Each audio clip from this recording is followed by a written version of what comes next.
Jacked Up Review Show. It's a Jacked Up Review Show. Jacked Up Review Show. It's a Jacked Up Review Show.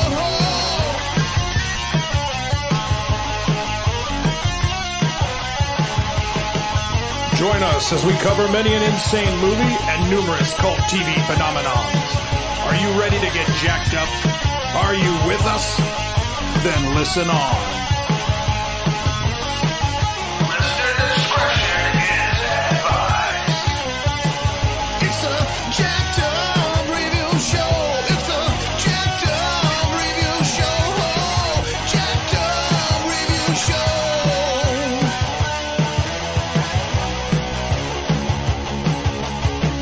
It's a Jacked Up Review Show.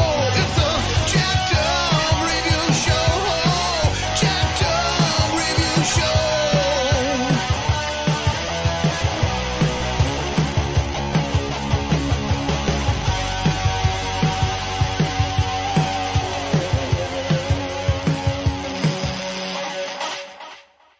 Welcoming back to the show. We got another exclusive interview with another independent actor, filmmaker, and stunt performer. We got Lance Eakright on the show. Welcome, sir. And the crowd goes wild. Hey, hey, how the heck are you doing there, Cameron? I cannot complain. I'm hoping you've been doing swell this year. I'm doing just primo killer bitching. Once again, Eakright has been on numerous Steve-O concerts and comedy specials. He has been in many revenge films and Western films. He has also been in the award-winning short films, Mortal Dilemma and Left Undone. How have you been, sir? Oh, just awesome. Awesome.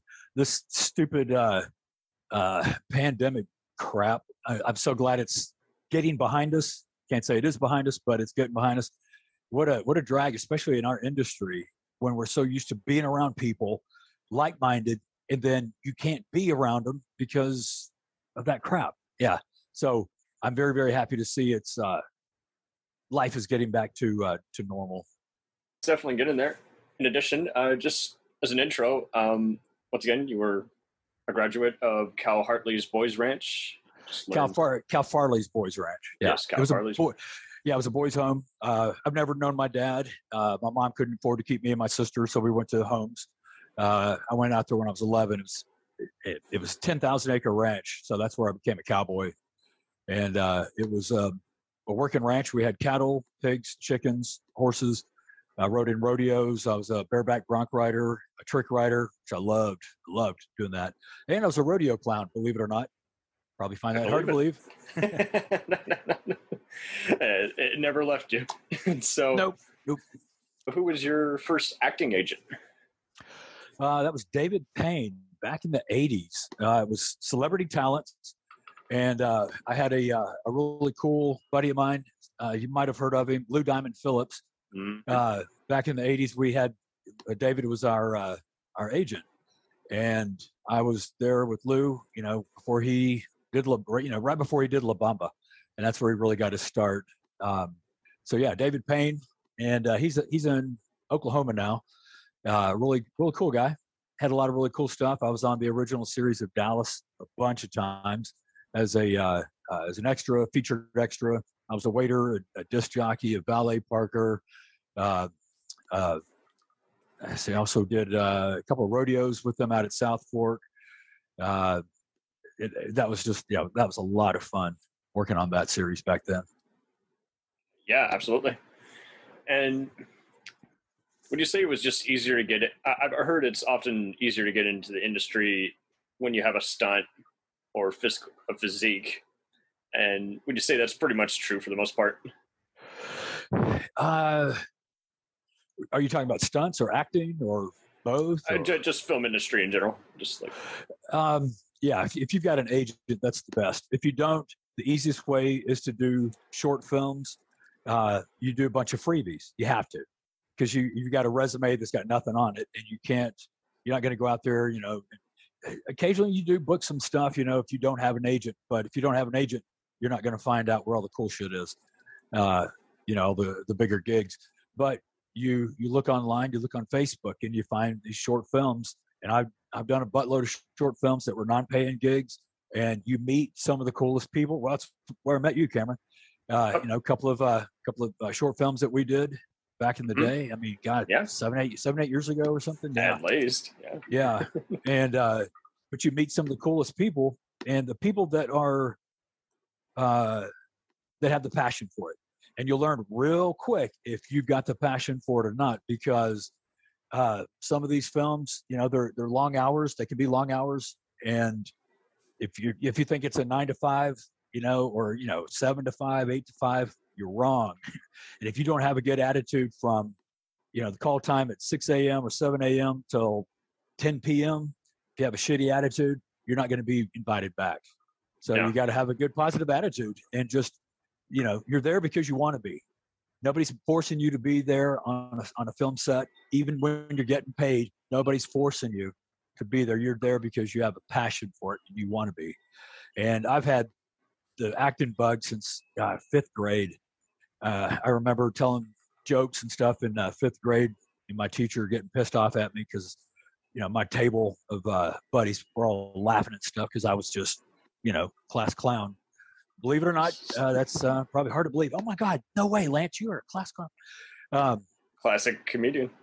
Yeah, I just enjoyed entertaining people, making people laugh. I love doing serious films too. If I can, I did a film called Trigger, and David Reed was the writer, and Richard Crook, who he just had his birthday on March 17th, and he's a great director, editor, film producer. And I love his name. When I first met him, his name's Rich Crook. I went, dude, is that your real name? Rich Crook? He's like, yeah. I was like, that's badass. Well, he gave me my first serious role, because all mine were, the knight in shining armor come in, save the main characters or whatever, and, stunts and things. But Rich gave me my first role where I just had to be just a total ass. And it was so much fun because I was like, okay, shit, it's going to be a chore for me. So I stayed in character the whole weekend. And you learned a bit of method acting there. Yes, big time. And it was funny. Brandon Sisson was on it, and he's still a good buddy of mine to this day. He's a stunt guy as well. And the other actors and crew people had worked together before. I only knew David Reed, the writer. And, I met Rich Crook on the day that we started filming. And they called me on Thursday evening and said, can you do this? We're shooting Saturday and Sunday. And I said, hell yeah. I was excited for it. And I stayed in character the whole weekend. Everybody just thought I was just the biggest dick. And because they're over there telling jokes, and I'm just sitting with my arms crossed, this really crappy attitude. I'm like, yeah, whatever. And everybody's like, God, what a dick.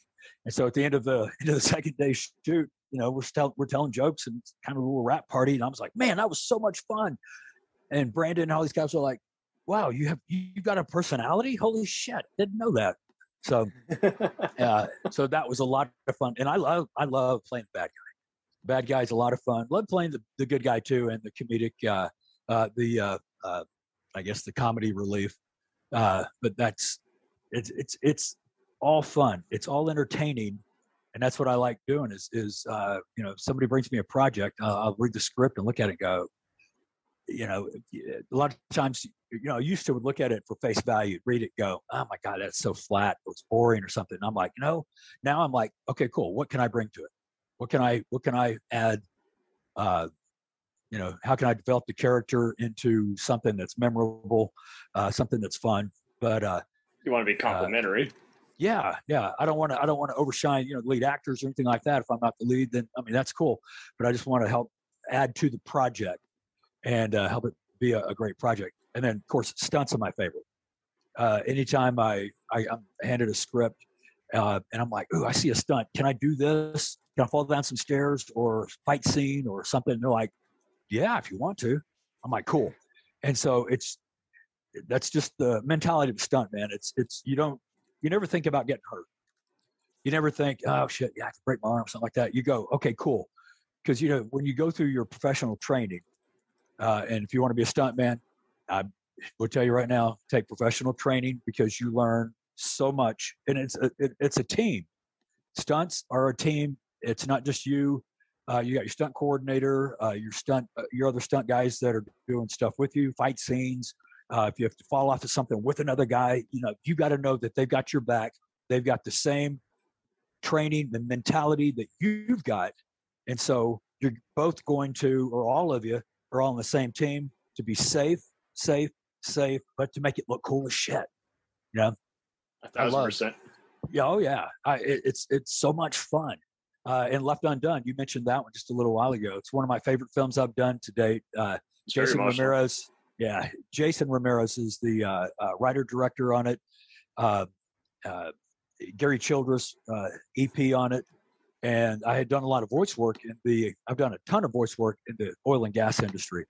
And Jason, who I've known for years as well, he said, "Hey, we want you to be the lead in this film, Left Undone." I was like, "Cool." And so I read the script and I said, "Hey, I want to fall down some stairs for you." And he contacted me and he goes, "Are you sure? Let me send you a picture of the stairs and you tell me if you want to fall down." And so he sent me a picture, and it's an oil derrick that was decommissioned, and the stairs, the rails are 30 inches wide, and it's cleated metal stairs. And so I looked at it and I went, being the stuntman that I am, I went, "Okay, I'll do the last 7 or 8 steps. Just do like a quick shoulder roll, boom, boom, and just go down because I died." And he's like, "Dude, are you serious?" I was like, "Yeah." So we did it. I got a little bruised, but we did. I did 3 falls. They had different camera angles, slow motion, mega slow motion, and it's so cool seeing it mega slow motion because I see, okay, I could have done that better, or done that or something. Because when you do it just regular speed, boom, boom, boom, boom, boom, boom, and you're already down. Mm-hmm. If you do it slow motion, it's like cool. You just see it; it's coming. You know what's going to happen, and you just and your arm comes flying out, bam, hits the rail. You never even feel it, but when you see it in the playback, you're like, wow. That looked like it could have hurt, but it didn't. And next question is probably going to be, do you ever get hurt? Yes, you do. Well, I wasn't going there, but of course, yeah. Oh, okay. Go ahead. I'll let you ask that question. I'm sorry. I didn't mean to step on your line. I'll do an even better one. That isn't predictable. Who are your inspirations? Like, what stuntmen were you watching growing up that kind of influenced your work in some way? Was it Bruce Lee, Hal Needham, and his work on Smokey and the Bandit? What was it? Yeah, definitely Smokey and the Bandit. Hooper was a cool film. When I saw Hooper, I was just like, oh, how cool. I mean, you just see all the shit, just the really badass stuff. And growing up doing rodeo, then I was in gymnastics when I went to college, and I knew how to fall. I was a wrestler as well. So I knew how to fall and take it. And I loved doing pratfalls. I worked at the Magic Time Machine, a restaurant in Addison for 8 years. Yeah. Oh my God. 8 years, dude. It was one of the greatest jobs. And that was back to back while you were doing acting. Yeah. That was back in the 80s. That was from 79 to 87. Good God, I'm old. 79 to 87. I was there. And I did take a little time out to be a roadie for ZZ Top, but that's another topic. But yeah, I did pratfalls all the time. Stunt fights, fight scenes and stuff like that. And I met Gary Paul and Randy Fife. They were the 2 big names back in the 80s here in Texas for stunts. And I met both of them at the Magic Time Machine and waited on them. That was funny that they sat at my table and I was like, oh my God. Yeah. And then I'm like, hey, I'm Bam Bam. I want to be a stuntman. They're like, do you have any professional training? I'm like, no, but I can fall downstairs. Watch this. They're like, and they both gave me their cards and, separate times. And they said, whenever you take professional training, let me know. And so once I took my professional training, I went, now I know why. So because you learn so much and you have to be, it's a team, complete team effort with your producers, with your director, with your camera. And it's not just your stunt team, the team, it's the entire production team. And you work all together with everything. And, we get to throw suggestions to the directors and go, hey, what do you think about this? Or falling over this table or doing a flip, or falling down these stairs. If it plays, directors are, almost always like, oh yeah, if you want to do it. I'm like, cool. So. There's no way we're not doing this. Yeah. Yeah. There's been a couple of 1 or 2 films that I was like, oh, I got a great idea. This would be cool. And they're like, I think it's a little much for this film. I'm like, okay. But, you don't overstep your bounds. You throw suggestions out there, and if they dig it, cool. If they don't, you you don't take it personal. Just go, oh, okay, that's fine. But now stunts are just so much fun. Just so much fun. 1,000%. And did you ever, we got to be used to having a thick skin and facing rejection on occasion.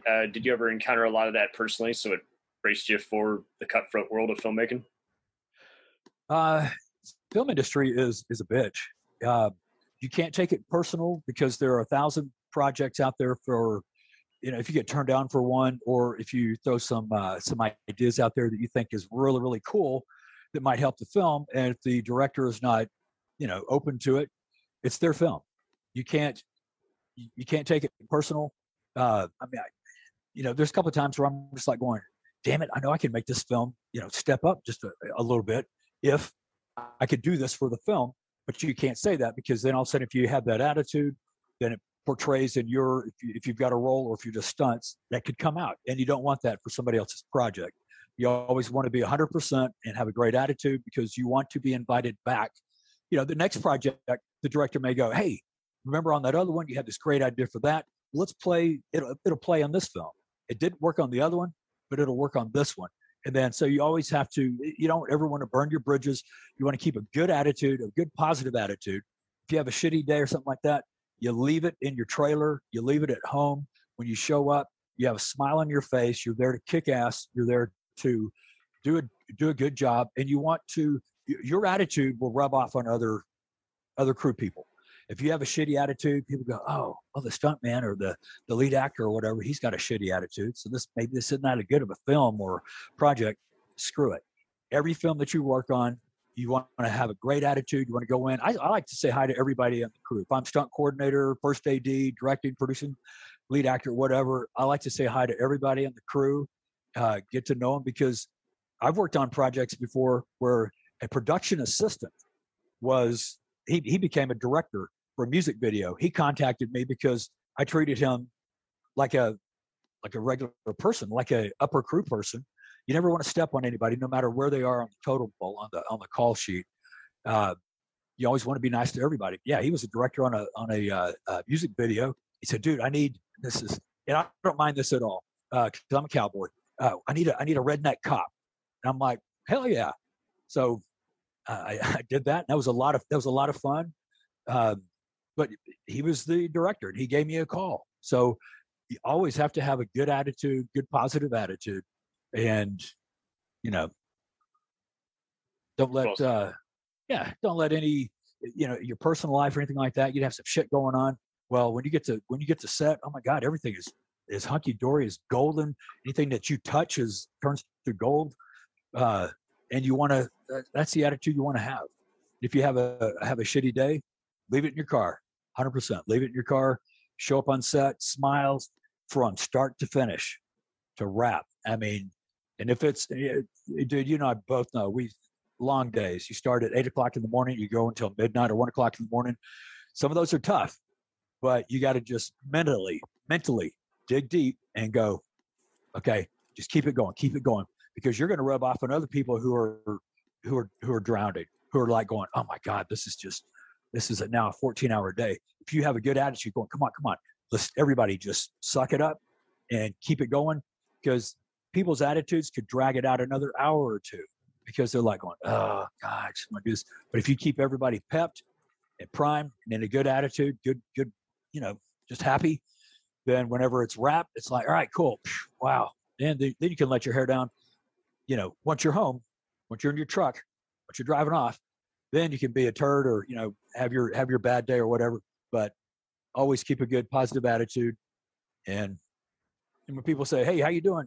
Even if you're having a shitty day, going, oh man, God, I'm doing great. I am doing awesome. They're like, oh, cool. Because they may be teetering in that middle where, if you go, God, I'm having a shitty day. And they're like, oh my God, me too. I got a flat tire on the way to work, or I got a chip in my windshield or something. And then you take them south because you did. Now, if you're going north and you're like, oh my God, I had a great day. They go, yeah, me too. I had a flat tire. Oh my God, I hope you got it taken care of really quick. Oh yeah, this dude pulled over and helped me with it, and I was back on the road. Awesome. So saves everyone the just trouble of just having to, like you say, predict each other's attitude, or like you say, just rub off in the wrong possible way. And do you think everyone just has to in general, learn to just be more mindful? Just like, hey, there's going to be different scenarios. You don't know everyone's whole story, so don't pretend to know. Absolutely. And if you ask, hey, how you doing? Somebody answers you, listen. If they go, well, yeah, God, man, I just went through a divorce or just had to sell my house or something like that. Just, oh, man, it's tough. Are you doing okay? Be genuinely interested in their answer. Don't just go, hey, how you doing? Oh, my God, I'm sucking. Well, that's too bad. See you. And then walk off. If you ask, you got to, you need to expect an answer. If they go, oh, my God, I'm doing great. It's like, cool. Yeah. High five, chest bump, unless she's really cute. Yeah, dude, chest bump. Oh, wait. No, you can't. Probably can't. Anyway. Not at all. Not sorry, I just went a different direction there. But anyway, but you hit on something. You said something very, very important. You don't know what other people's stories are. You don't know what they're going through. And if somebody needs somebody to talk to just for a moment, and you give them a good positive pat on the back or something, or when I'm on set, if I see a production assistant or a grip, or whatever level. Usually it's the lower levels. It's it could be a grip. It could be production assistant. It's a art PA or something like that. Those are can be some of the lower guys on the totem pole, and they're doing a lot of the grunt work. And I love it when I see one dude, somebody's busting their ass. I like to go over there and say, dude, you're kicking ass, man. You're doing a great job. They're like, oh, cool. Especially if I'm producing or directing or first AD or something like that. If they get recognized by, above the line person, then, or even, way up there, it goes so far with them because they go, cool, my hard work is being recognized. They're going to continue that. And so you always want to put yourself in their shoes too. Because back in the 80s, when I was an actor, more so before I took my stunt training in the early 90s, but when I was an actor, I'd show up on set, do my lines, do my commercial or whatever, and I'd be like, God, this is easy shit.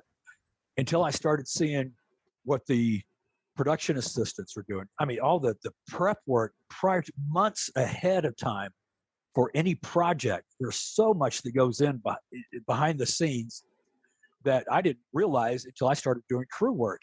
And I highly suggest to anybody who wants to be an actor, if you want to be a stuntman, training is huge. Practice.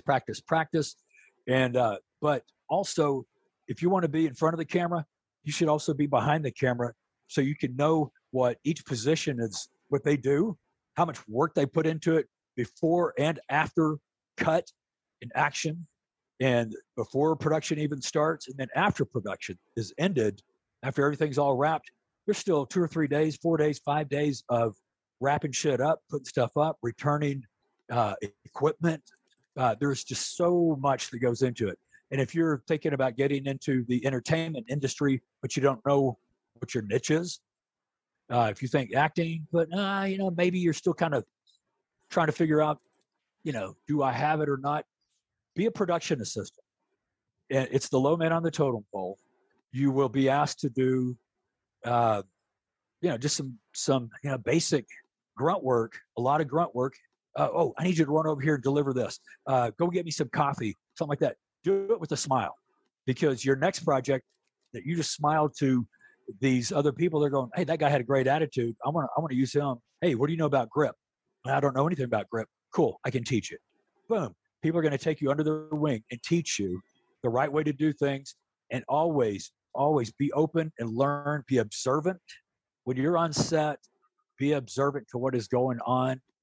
I can't stress that enough. I've been on projects where you're like, okay, where's our couple of our extras, or somebody who's got a line. They're like, oh, I'm over here getting my hair done. Okay, well, come on. We need you on set right now because time's money. And you don't want to waste anybody's time when you're on set. You want to be on top of everything, be ahead of it, think ahead. That's why I like being first AD, because you've got so much to plan. And while things are going on in front of you, you got to prep and make sure your next scene, your next location is already set up, going in the right direction. So that way, okay, we're wrapped here on this location. We're moving locations. And so you've got to be over there and make sure that everything is going great, going according to schedule. It's all time management. Yeah, which is huge. 1,000%. Yeah. And overall, you've also been able to work in the realtor industry. How did that come about? In the realty? Yeah. You were selling houses on occasion, right? They weren't my houses. Oh, okay. But Sorry, yeah, that was. Yeah, they weren't my houses. I was selling some other people's houses, just trying to make a few extra bucks. Plus, I just wanted to see the inside of this big house, so I was pretending like I was a real estate agent. And, no, I'm just kidding. No, I didn't do that. As far as you know. No. Okay, apologies. No worries. Dude, I've had. Well, actually, it's a pretty good assumption because I have had. God, I couldn't tell you how many jobs I've had. Different jobs in different fields, different industries. I don't know if it's my ADD or if I just have like so many different interests that I see something. This is one thing I've been so lucky. I've had opportunities come up, and I'm like, yeah, sure, I'll do it. And most of the time it worked out. A couple times they didn't work out. Just different little job opportunities. But you think people they just respond so much to your charisma? Thank you very much. Maybe it's to shut me up. God is hiring. God dang. No. Damn. Yeah, dude just won't shut up, and he just shows up on set anyway. No, I don't know. I thank you very much. Thank you very much for that. See, you got me all flustered now. I love being on set, and that's where I thrive. And my energy level, I'm already hyper as hell. I'm fixing to turn 61 in May, and my energy level, yeah, dude, I still feel like I'm 20s. I'm in my 20s, but when I'm on set, just my energy level just goes through the roof, and I love being around like-minded people. All these people that are so creative and that are there for this one particular project, and it's like cool. And you want a team, you want to meld with everybody. Be like, hey, how you doing? What's your name? Oh, cool, Cameron. Nice to meet you. What is your? Okay, you're the EP. Cool, nice to meet you. Boom. And then, are you producer? Oh, you're directing. Cool. And then stay out of the way. Don't get in people's ways and stuff like that. But just having a great attitude speaks volumes and goes so far. And I think that's why I'm invited onto so many projects. And I still do a couple of freebies here and there. I've got buddies like you, Cameron, and a few other people, Rich Crook, and real good friend of mine. He just passed away from the COVIDs. Damn it, Ron Bath, a real nice guy. I did so many freebies for him, but he had. Oh dear. Yeah, he just had so many great.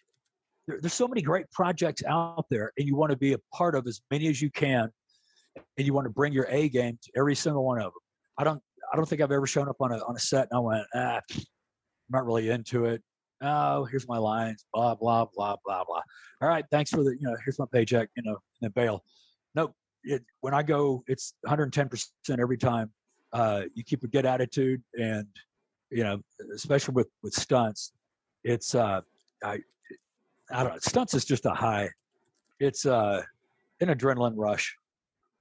It's if you're, I don't know how to really explain it, but there's so many times that I'll see a stunt that's not written in the script, and I'll go over to the director and I'll go, hey, what would you think about this? As long as it's not disrupting and the timing is right, to talk to the director, or, talk to the first AD about it first or whatever. It depends, but it's just it's an adrenaline rush, dude. It really is. Yeah. Oh yeah, it is. It's so much fun. I love falling off of stuff, falling downstairs.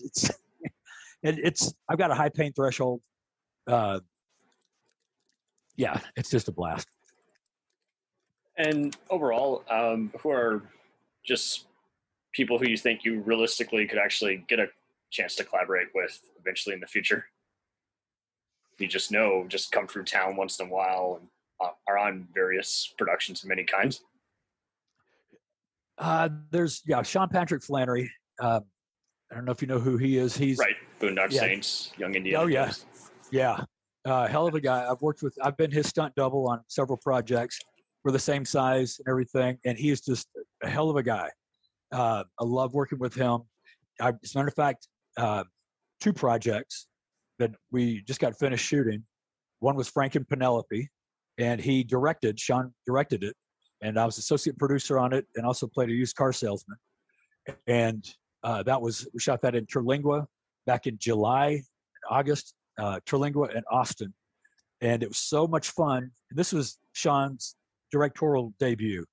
And I cannot wait to be an actor on a film that he's directing, because he is being in front of the camera and then now being behind the camera. He knows what to bring. He knows what he wants from the actor. And I saw him pull some stuff out of our actors that I'm like, oh, holy shit. And I've seen the rough edit on it. And it's a feature film, Frank and Penelope. It will blow you away. It is awesome. It's so much fun. But Sean, I love working with him. Another project that him and I are working on, it's a TV series called Rock Me, R-O-C-K Me, Rock Me. And it's about it's about a one-hit wonder. Sean is the lead in it. I'm the stunt coordinator on it. I played a drunk dude on the pilot episode. And it is we are utilizing Texas talents, musicians, singers, and it's going to be, we're supposed to start production in July or August 22 down in Austin. And I don't know who's picked it up or who's fixing to pick it up or whatever, if it's Netflix or Hobo or Showtime or whatever. But Hobo, that would be a great title for a streaming. HBO. Sorry, Hobo. HBO. I'm not dogging y'all by any means. HBO is a badass channel. So Rock Me. But yeah, Sean Patrick Flannery. I love working with him. His energy is my energy. We fuel off each other. When we were shooting Rock Me, when was that? A year I think ago. you perfectly summed up there. You full off of other people in general. So therefore, you ignite all this positive energy in the room. Yep. And it's and it doesn't matter, race, ethnic background, any or your if they're gay or straight or whatever. Who gives a rat's ass? Don't bring any of that or any politics or any bullshit like that to the set. When you're on set, you're all like-minded people, and that's it. Period. And you don't, there's no game playing. Well, I can't say there's no game playing. Don't play games. There's totally game playing, but yes, do Yeah. not. Yeah, don't be This isn't a playground. Don't fuel it. Exactly. You want to be there and you want everybody to be a family. And it's just so much fun. Let's see, who else I want to work with? William Shockley. I worked with him. He was on Dr. Quinn, Medicine Woman. He's a cool dude, man. He's just, he was on that for 6 years. He said he loved it. It was a blast. He's been in a million things. He was on RoboCop. He told me, worked with him on Frank and Penelope. He's one of the producers as well. But he said he still gets residuals from RoboCop that was shot back in the 80s. I'm like, dude, that's badass. Scott Dolezal, he's a director, producer that I've worked with on several projects, and the dude is intense. As a matter of fact, Rock Me is his baby. He was one of the producers on Frank and Penelope. He's got a couple of other projects coming up that I'm going to be a stunt coordinator on.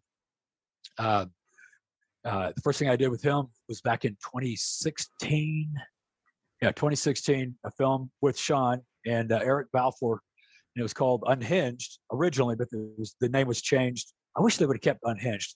I don't know why they didn't, but it was called. I think it's because they knew there was a Russell Crowe movie, the same name, coming out around that same time. Oh, must have been because they changed the name to Vengeance on Field or something. Agenda Payback. That's what it was.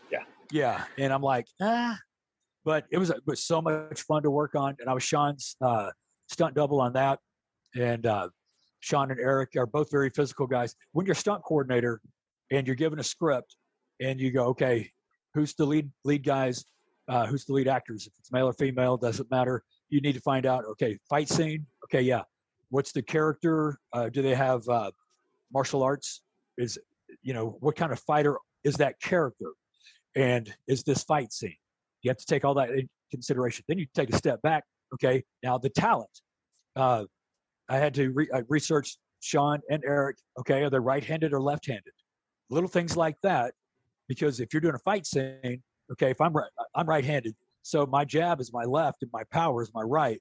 Well, it's the opposite if somebody's left-handed. And so when you're choreographing a fight scene, you got to play that. You got to work with that. You go, okay, so he can't end up on this side if he's, if he needs a power punch or whatever, or it's going to swing a shovel or something like that. So you got to play it to their being right-handed or left-handed. And is the talent physical? Both Eric and Sean, both very physical guys. And so that means, okay, cool. That means the fight scenes that I choreograph for them, I can step it up a little bit. I've done some fight scenes with some guys that had no experience with fights. They'd never done a fight scene before. Like, okay, for a perfect example, in Mortal Dilemma, one of my favorite films I've done. It's a short film. It's on YouTube. If you get a chance to watch it. You'll love it. It is awesome.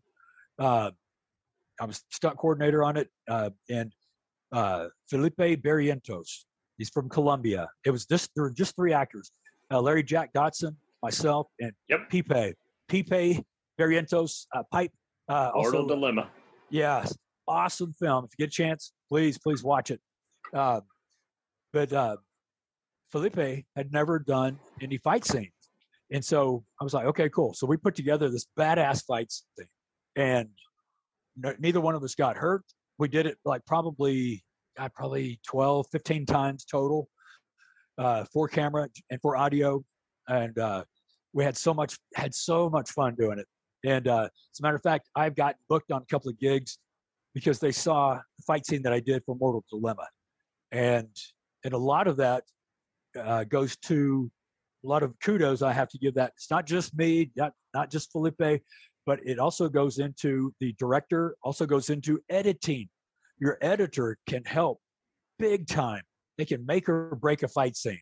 I've done some really kick-ass fight scenes, but I saw the final edit and I'm like, dude, why didn't you use that one? Why didn't you use the other take where you threw me across the table or something?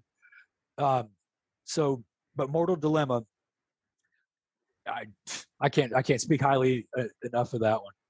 Michael Menton and Jesse. Oh my God, Jesse's gonna kick my ass. I can't brain farting on his last name. I was gonna say Jesse Metcalf, but no, that's an actor. Different actor, but yeah. Jesse Sherman. Yeah, Jesse Sherman. But they, good guys. Really, really cool script. Mortal Dilemma. Go see it. Okay, sorry, that was my plug. Okay. No, that's fine. And given how you have all these connections, Agenda Payback I thought was pretty badass, and that director's worked with a bunch of other people like Dolph Lundgren and Natalie Byrne, who we interviewed on here. So, you might be able to work with. You keep Sean's number close, he might get you on a bigger set, even.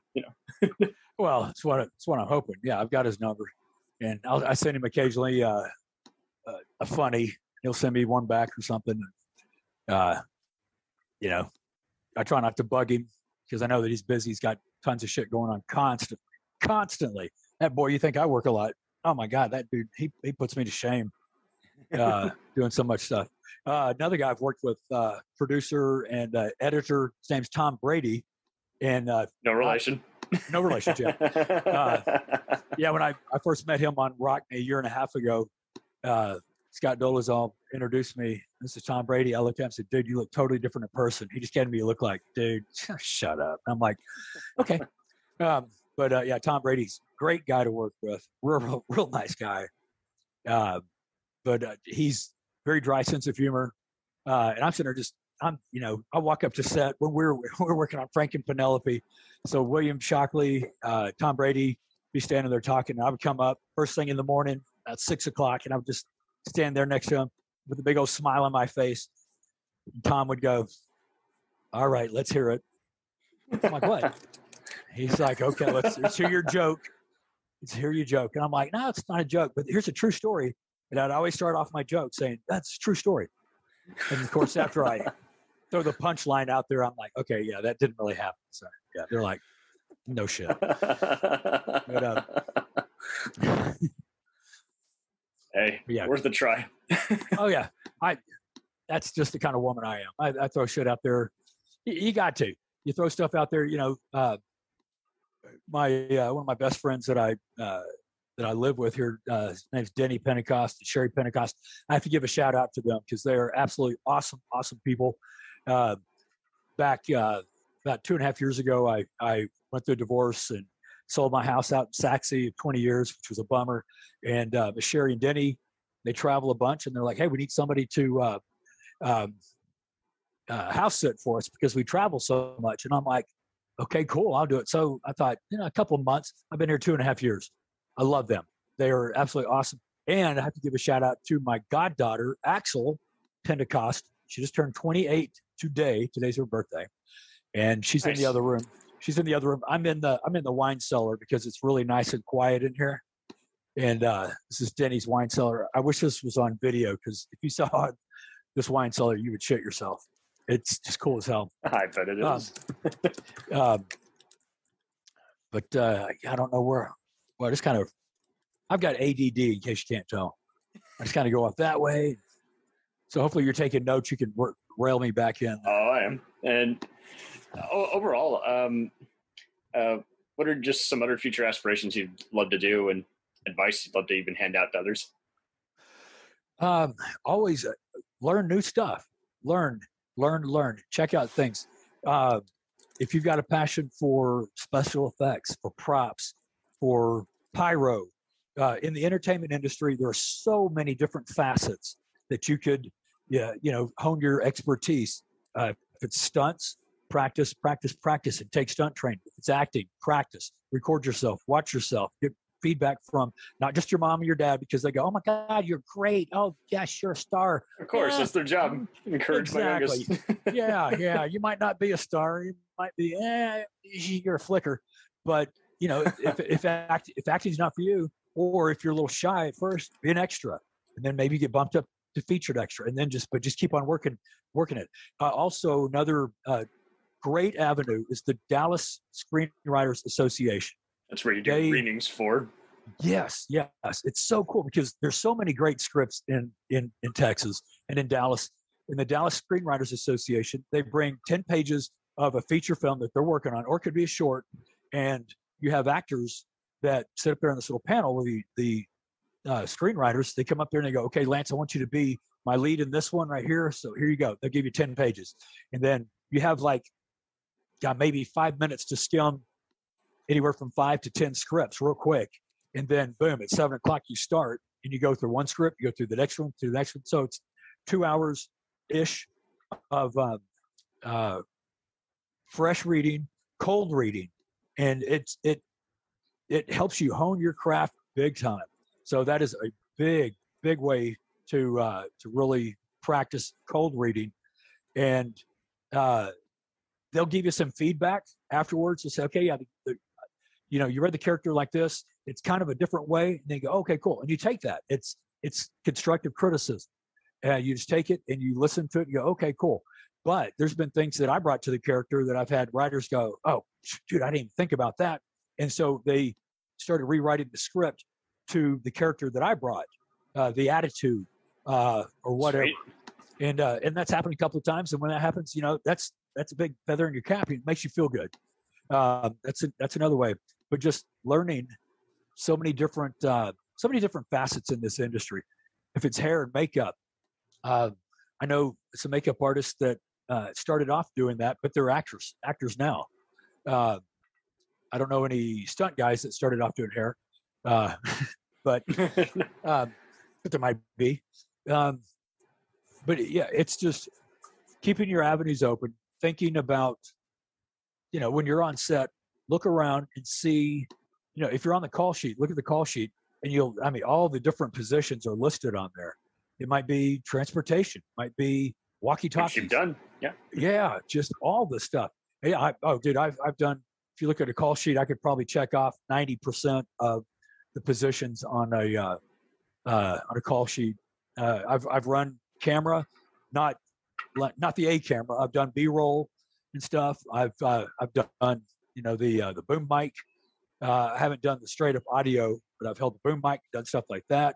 put live mics on people, just little things like that. Anything that you can do, because you might find your niche. You might find, well, I'm not that good of an actor, but I love the entertainment industry. And so, but I'm really good at being creative. I'm good at editing. I'm good at organizing stuff. So you might be a great AD, first AD, or producer. Yeah. Oh my God. Yeah. There's so much that goes into a production.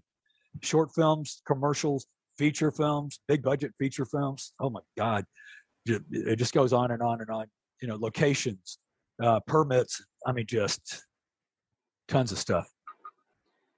Excellent. And overall, like you say, the worst anyone can do is just, you know, try and act like it's a measuring contest. Just, you know, crush other people. Yeah. Don't go with your passion. Yeah. It's, I've learned real quick, and I've told people this too. I've taught a few classes at Katie Studios, a couple of small classes, you know, when people are interested, you know, younger students getting interested in acting and in the film industry. And I'm like, well, you will find out real quick if you got the passion for it or not. Your first project, because if you think it's a 8 to 5, all of a sudden it's 7:00 p.m., 8 p.m., and you're going, God, and you're sitting there complaining about when's time gonna, you know, when are we done? Okay, well, people don't want to hear that shit. They want to be done just as bad as you do. The production it takes priority, and so you want to keep a good attitude through all that. So you will learn real quick if you got a passion for film or not, and you don't want to bring somebody else down if they've got a passion and you're just being a douche. You know, people don't want to work with douches. I've worked with, you know, people from all, you know, across the spectrum. And I keep a list of people that were fun to work with, and I would highly recommend this guy. I have people call me going, hey, can you recommend a UPM? Can you recommend a stunt coordinator? I'm like, me? Hello? No. But the answer is staring yourself right in the... Yes, as a matter of fact, yeah, I'll give you one name and number, and I'll talk to you in just a minute. Click. But you know, you keep a list of people that are really good, and I love doing this. I do this all the time. Thank the people in charge for the opportunity. Thank them for the opportunity. And yes, them, yeah. Even if it busted your balls and you're like, oh my God, this is a 4-day shoot. We did it in 24 minutes. You know, I've done feature film that was supposed to shoot 30 days. We did it in 10 days. And oh my God, we were worn out at the end of it, but there were so many contacts you made from it. And I still keep in contact with, you know, I would say half of the crew and the cast from that project. And that was done in 2009. It's a feature film, a period Western. And I love doing period Westerns. They're so much fun. 'Cause I'm a cowboy. I love riding horses. If it's a modern Western, if it's a period Western, period films are a bitch to do because you've got so many things that you've got to think about, hairstyles and clothing and things in the background, things like that. But they really keep you on your toes. And I'm kind of the worst person to watch a movie with because being in this industry, you start looking for continuity issues. If you one time you see the boom mic dip in the frame, that's it's it over. For me. Oh yeah, I'm sitting there going, okay, I'm looking for stuff. I'm looking for lights behind a planter. I'm looking for, you know, the guy just had his tie on, now it's off, and then I won't watch the film. I'm looking for continuity issues, and then when I'm watching films with my roommates here, they're like, dude, just shut up. I'm like, okay, sorry. And I really have to curb my tongue, but and that was working on Frank and Penelope and Rock. Tom Brady, he was got a couple of continuity issues. I was like, hey, wait, shouldn't this be here? And he's like, oh yeah, cool. And so now he has me over in Video Village when we're shooting something. If I'm not busy doing something else, he's like, come over here and sit here, you know, look at the monitor. And I'll go, oh, got a water bottle in there, take that out or something, or he should hold the gun like this, especially weapons and things like that. I really take a lot of pride in trying to make it look as real and authentic, everything. You want people to watch the film and go, holy shit, that was all real. The way he shot the gun, shot that dude and the way he flew back. I mean, you want people to go, holy shit. But, you know, at the end of the day, all your stunt guys, all your actors, you want everybody to walk away feeling fine and feeling good and healthy and not hurt. But you want to entertain and blow people away who watch your project. 1,000%. Best way to say it. And as I think you've already just perfectly summed up, just, pacing yourself, just realizing, if it feels too easy, then, cheating yourself. And like you say, at the end of the day, all we want is perfection. And it's okay to be close to the industry. We see it all the time where, again, a glass is half full in between takes, or the makeup and hair is off and it's distracting. And again, like you say, we'll meet different cameramen and actors who were misbehaving on one set and then, wised up the next set we saw them on. So we never know what we're really in for until, like you say, just stand your ground, stay in your cage, stay in your zone. Yep. And one thing that I've learned with union and non-union projects, I'm a helper. When I'm on set, I like to help out wherever, anywhere. I don't sit there and go, I'm stunt coordinator. I'm not going to move that cable. I'm not going to plug in that light. I'm not going to no, fuck that. I mean, boink that. But if I see something that needs to be done, I'll do it. On union projects, a lot of times, I'm over there trying to help somebody out. They're like, what are you doing? I'm like, I'm just pulling the cables here out of the way or getting this case out of the way. And they're like, well, that's grip.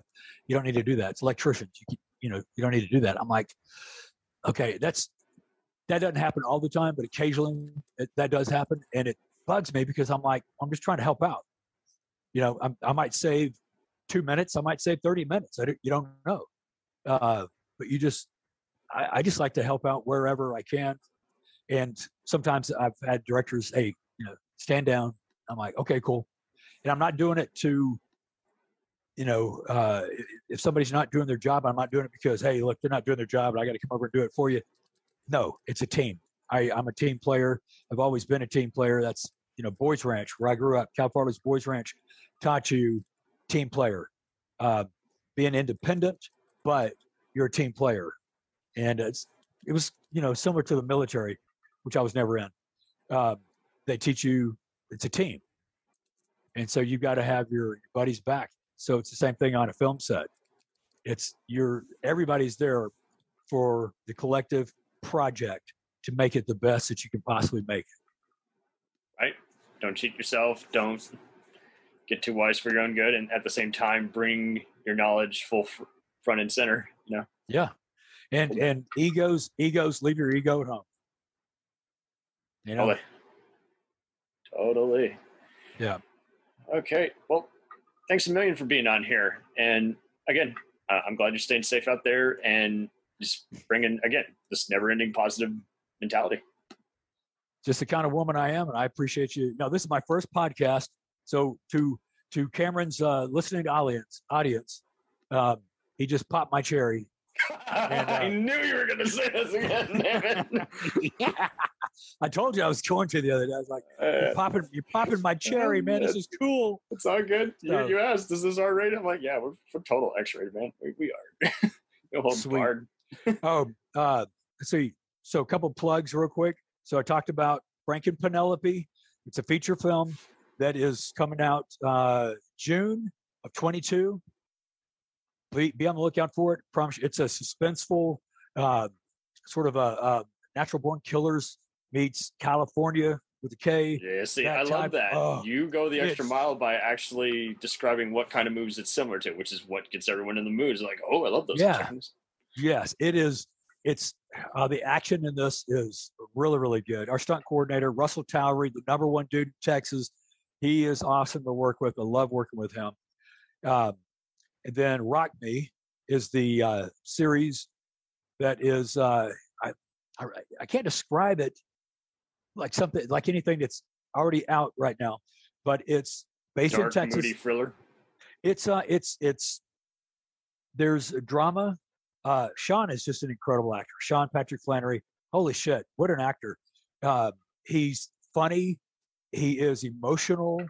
He brings some stuff out in this show that, I mean, I'm proud to say I know him. I've worked with him on several things. He's just it's a great show. And plus we're utilizing Texas talents, Texas musicians, Texas singers, and there are so many talented people here in Texas.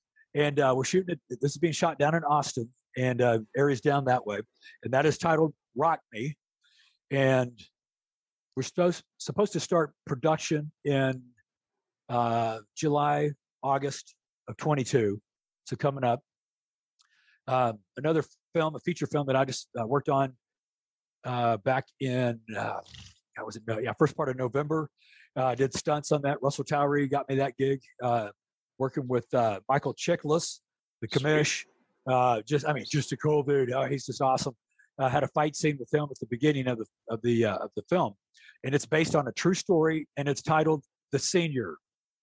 It is titled "The Senior," and so I'm not sure when that's coming out. I think September of 22, October of 22, but it's titled "The Senior," based on a true story.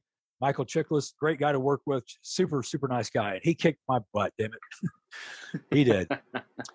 Let's see, what else do I have? You got the web series, A Dark Profession. Where can we find that? Oh, yeah. Dude, I want to do some more of those. We've got a couple of those that we've got in the can. And love working with Tom Young on that, and Libby Mitchell. And those are just so much fun to work on. And again, that's another genre that I liked. I'm not a comedic actor on this. I play an assassin. Tom and I play assassins. It is so much fun. It's so cool, and I'm looking forward to another installment on that one as well. Sweet. We'll keep my eyes out for that. Is that on YouTube? Or? Yeah, that's a damn good question. I think so. Okay, I think so. I will check it out. A period western that I did several years ago, titled Courage. Yes, that short film. Yes, it's a period western. Bob Finucci, David Reed, myself were producers on that. I was a stunt coordinator, and I played a gambler. Bob Finucci played the lead in it. David Reed, the writer, and period western. Really, really cool film. They had a re-edit on it, and so it's been re-released. And that's titled. Oh, and Zach Young. Oh my God, I've got to plug him. And Stephanie. She keeps not changing her last name, but Stephanie Urbina Jones. So Stephanie Jones. She's the lead girl in it. She's a singer. She's incredible. But Zach Young, he was the lead in it. That was, I think, his first major role, and he freaking nailed it. He did so good. And he's a cowboy. And so that's Courage. And let's see, another one that I've got is on this site. It is and I just found out from a producer buddy of mine that funding is on the table. We got to come up with a budget for it. And but Tom Moore and Jennifer Moore, that's my co-producers on it. I'm the host and one of the producers. And it's about Texas historical markers. We're going to drive all over Texas and finding little markers and going, oh, cool. What's the story behind this thing?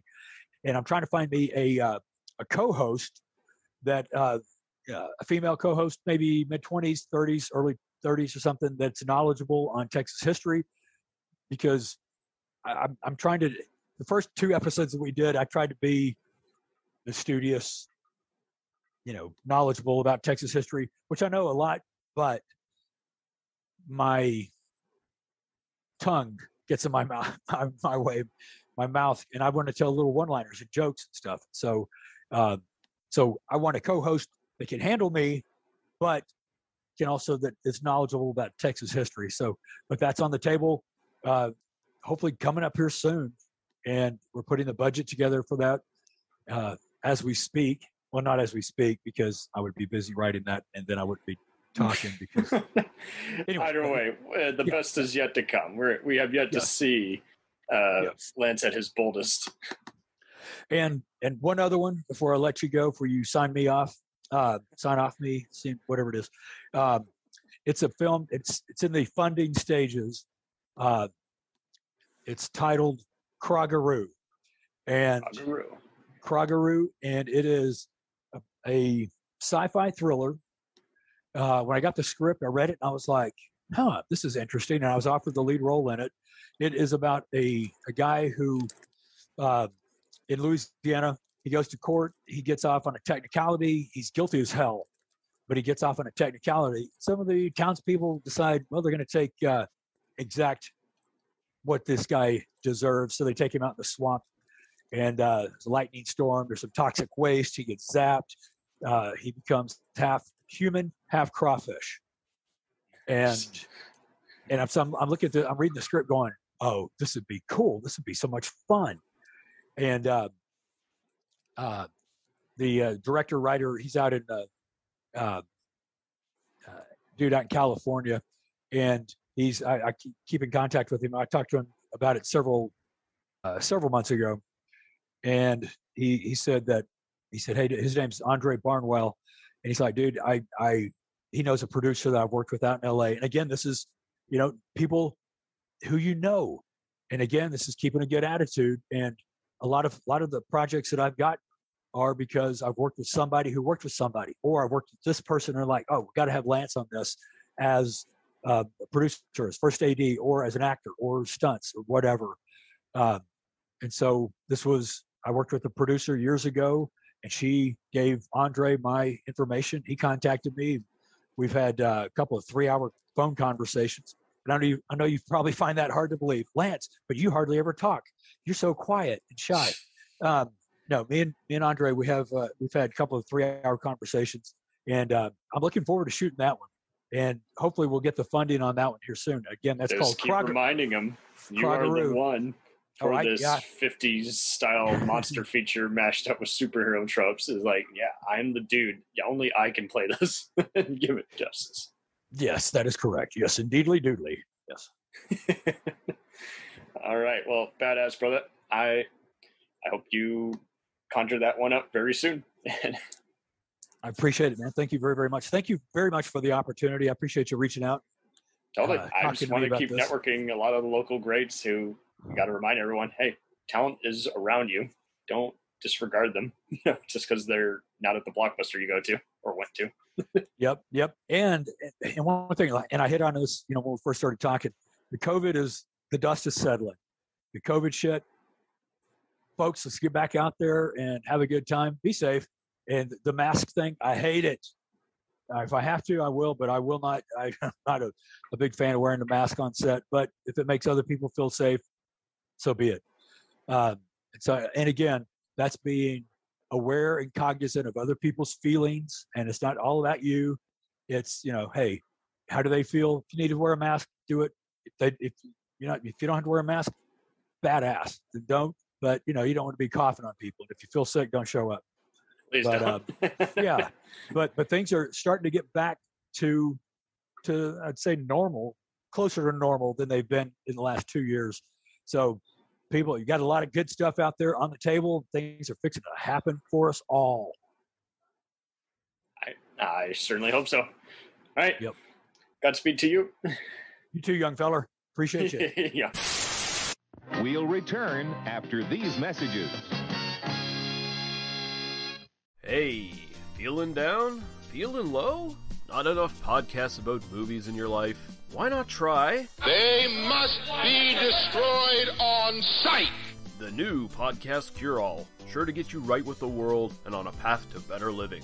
We have exploitation, we have Italian horror, we have zombies, we have slashers, we have crime films, we have spaghetti westerns, we even have sci-fi and sex comedies.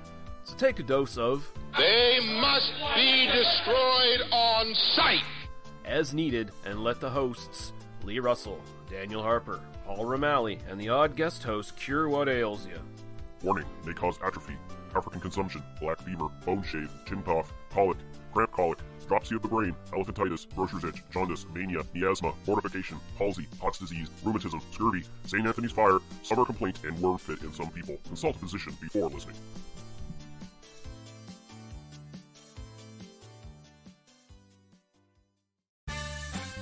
Did you ever see a film at such a young age it left you traumatized with cinematic wounds?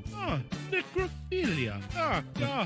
It's a dead issue, man. Don't push it. Cinema Psyops is a weekly podcast documenting an ongoing experiment on the mind of an unwilling test subject. No one should have to watch this movie. Oh, no one should have to watch this? No one should have to watch this movie. Surprisingly, it's not a topic that a lot of people really want to tackle. I'm shocked, prudes. I know, really. Right? It's the next sexual frontier that no one wants to explore. I am, in the most sincerest of senses, disappointed in you. It takes a powerful goddess like Connie, jam her arm down the monster's throat and kill it. Oh, I'm still tripping out over that. Even as a kid, I was like, I gotta find a girl like that. Every week, I get a new look of disappointment that I never thought I could get out of her. Unimaginable. At 12 years old, you should not be watching this movie. Obviously. At 13, you should not be. 14, you shouldn't be. I'm not entirely sure even 17-year-olds should be watching this. Just because you're offended by something doesn't mean that you have the right to demand that it doesn't exist. Watching this film again, I had all of this like little nerd glee with everything that kept little popping history all popping up absolutely. at you. So I totally loved this film. Hey, I know why you couldn't see that. It's because your brain's warped from watching this shit at 12 years old. Yeah, this is a rough movie. I told you ahead of time when we were getting ready to do it that it was How going to be a could you rough watch one. this shit at 12? Because physical wounds heal, cinematic ones don't. Listen to Cinema Psyops. Hey everybody, I'm Corey. And I'm Zach, and we're the hosts of Podcasting After Dark, a cast dedicated to late-night horror and sci-fi of the 80s and 90s, often found on HBO and Cinemax. You know, the movies your parents didn't want you watching as a kid. You can find us every other week on Apple Podcasts, Spotify, Podbean, and Stitcher. This is what you want. This is what you get. Greetings, friends. My name is Dean Legero, and I'm the host of the 3324 podcast. I invite you to join me and my lifelong friend Eric Kuber to come with us as we discuss the music and movies that shaped our life. Each week, we'll pick an album or film that we really connect to, and not only give you some great info and trivia, but also discuss, debate, and celebrate what it means to us and the journey it took us on. We also look forward to hearing from you and giving us some of your picks for us to check out and discuss. I think it'll be a really fun experience, so come along with us for the ride. You can find us on your favorite podcast provider and at 3324.buzzsprout.com. Thanks for your time, and welcome to the 3324 family. It's time, let's check our cue, baby. Pair it with a couple brews, baby. We love good movies. We love the bad ones too. So we watch them all and pass their lessons on to you. Oh yeah.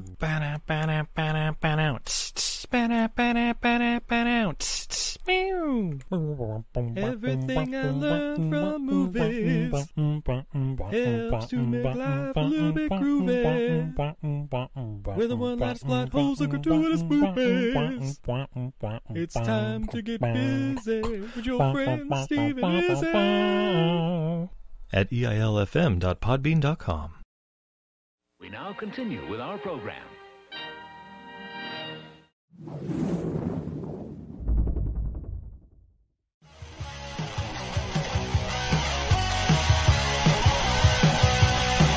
Follow us on the web on Facebook, Twitter, and Instagram.